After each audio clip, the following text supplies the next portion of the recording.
Welcome back, dear friends, to part 3 of my life as a sea turtle.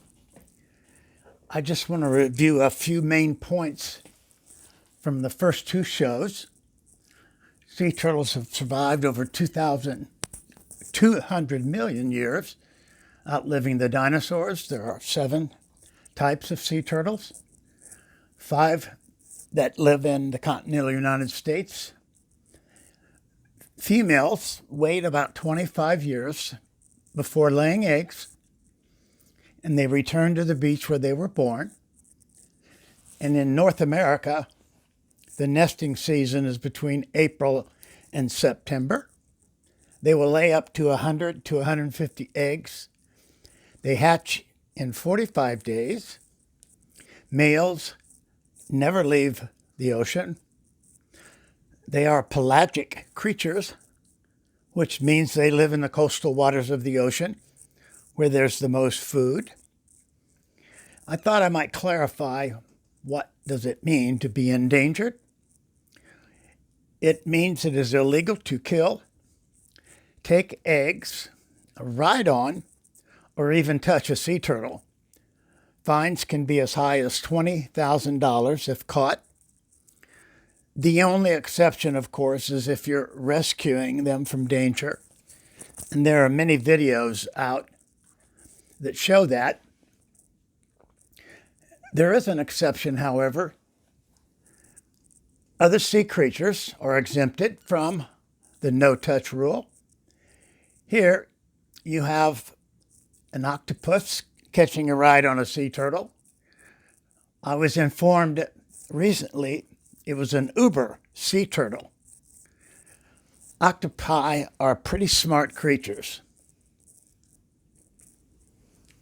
So we're going to look at hatching and some of the issues there. We left off yesterday with egg laying. And in about 45 days, the frenzy begins. And that simply means the rush to find the ocean. The nesting temperature during incubation has to stay within about 8 degrees to determine the sex of the hatchlings. If it is too hot, they'll become all females. Too cold, all males. Alligators and crocodiles have the same issue. I talked to a scientist who's monitored nests on an island off of South Carolina, and in 10 years of checking the hatchlings, he's never found a mix of male and female. He's only found all females. That doesn't work in nature, as you well know. But some of the eggs never even have a chance to hatch. These are poachers, and they often steal the eggs as soon as they're laid. You can see the female turtle is here, and they're stealing those eggs instantly. This takes us back to yesterday when I mentioned that sea turtles aren't predators, and they can't protect themselves, even in the water. Here they are stealing thousands and thousands of eggs. Why and where? Well, sea turtle eggs are thought to have magical powers, and these people will sell them for about 25 cents each to a man that will sell them in a shop for up to $5 a piece, and people will pay for them. Now, they're not evil people, but in many third world countries, there aren't jobs. They don't have ways to make money. This is one. So, what happens when they hatch? Well, they have little beaks temporarily on the tip of their nose, and they use it's called a tooth, to break out of those shells. The shells are rubbery. They're not hard like a chicken's egg, because if they were, they would crack when they're dropped into that round hole that is part of the nesting. I'm going to show you a quick video. I think you'll find it very informative. Balancing comfort and trying to save energy can be It difficult. kind of The explains T9 Smart Thermostat can help with its what smart home sensors happens, that have a super long range. and then I'll break it down a little bit after it's over. As they dig, the sand around them collapses. They move up as if on a rising platform until the first heads break the surface.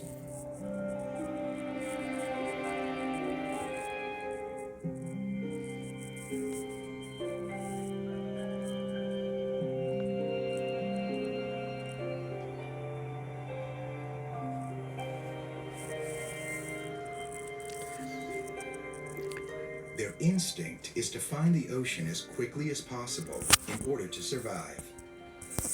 That nest looks like a volcano erupting, Once above the sand, but the hatchlings hatchlings instead of magma. part of the natural horizon toward the waves.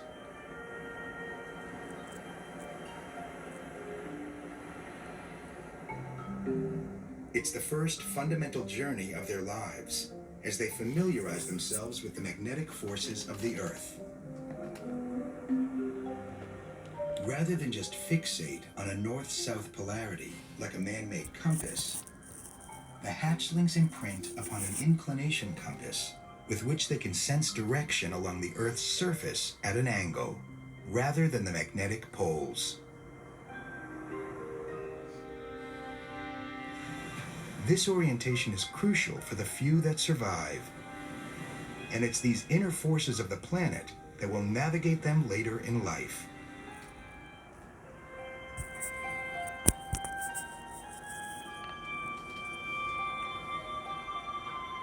The loggerhead hatching season lasts from December to May. That's in the southern hemisphere. Dusk, night, and dawn. Thousands of hatchlings head for the sea. But it's a perilous journey.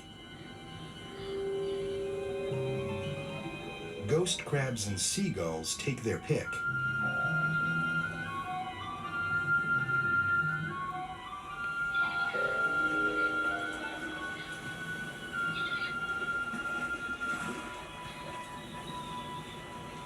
As soon as they enter the water, they orientate at right angles to the waves. This will help them reach deep water as fast as possible. Then they swim for their lives.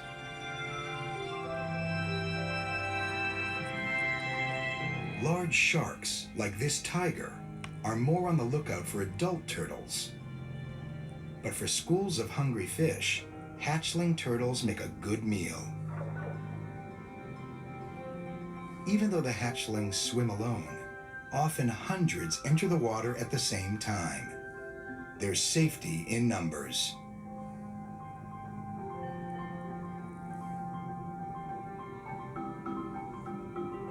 The egg yolk reserves give them energy for about 3 days, a time known as their swimming frenzy.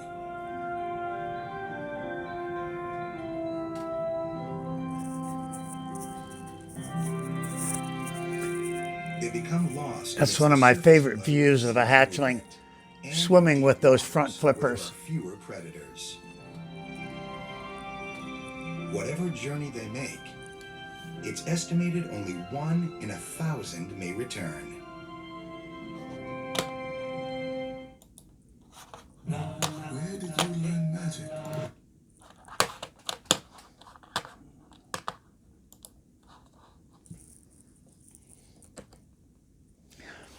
I'm not sure there's anything much cuter than a hatchling. Most baby animals are cute.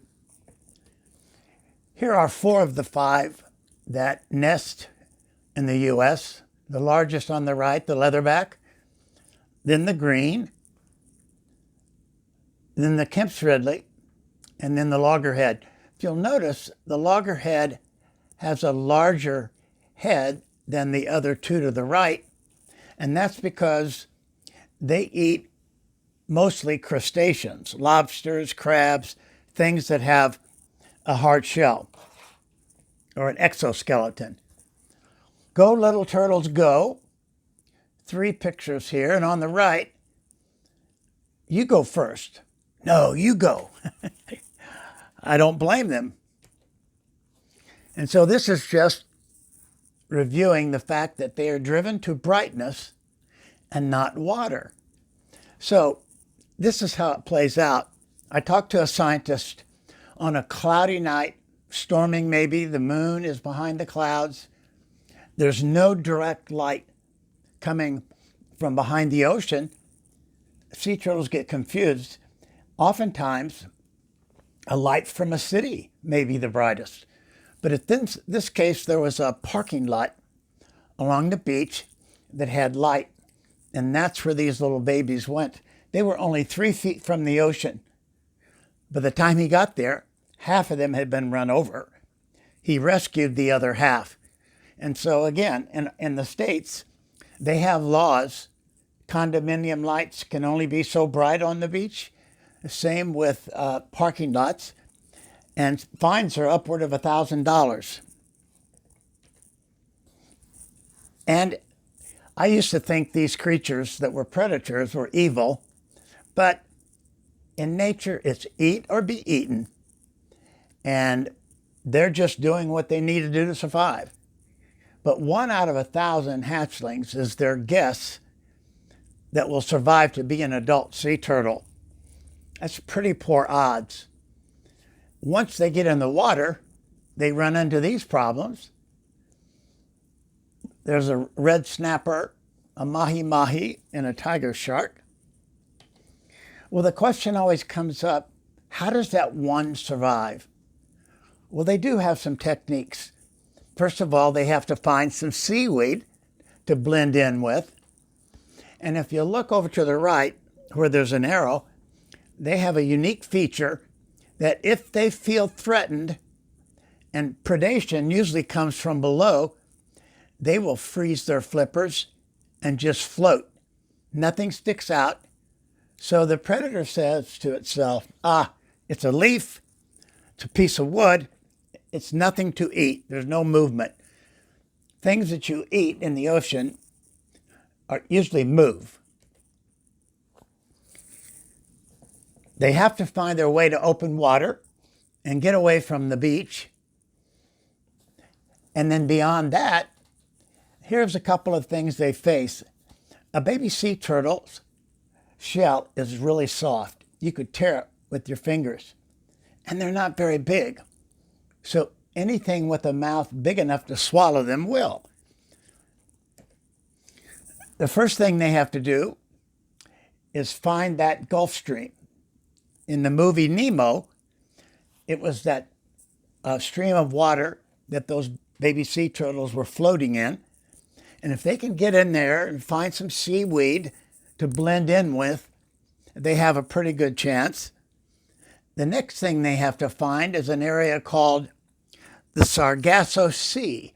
And it's where these currents bring together pallets of seaweed called sargassum seaweed.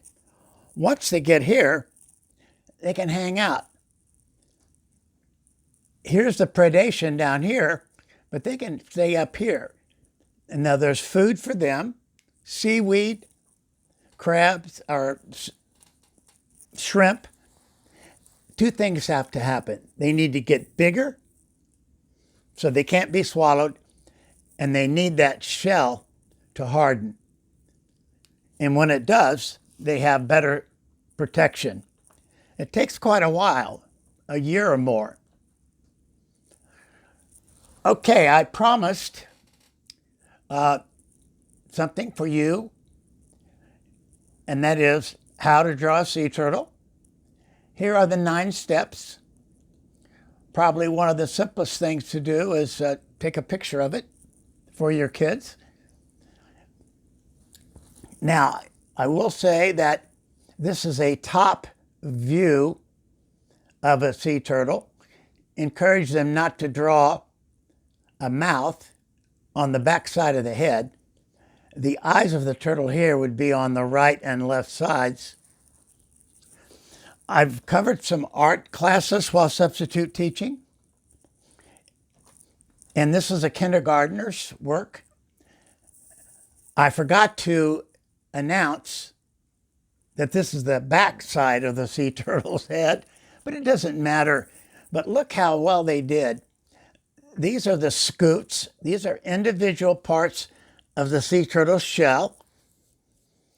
And it's just amazing. And when I sub in an art class, I encourage them to use the entire paper to tell a story. And this youngster has done a wonderful job. Here's another, or two actually. This is a second grader's work. And this young man was a third grader. But I want you to look at this because I make my presentation before, and you've only heard half of it so far. But here's what he's done. This is the ocean with the plants.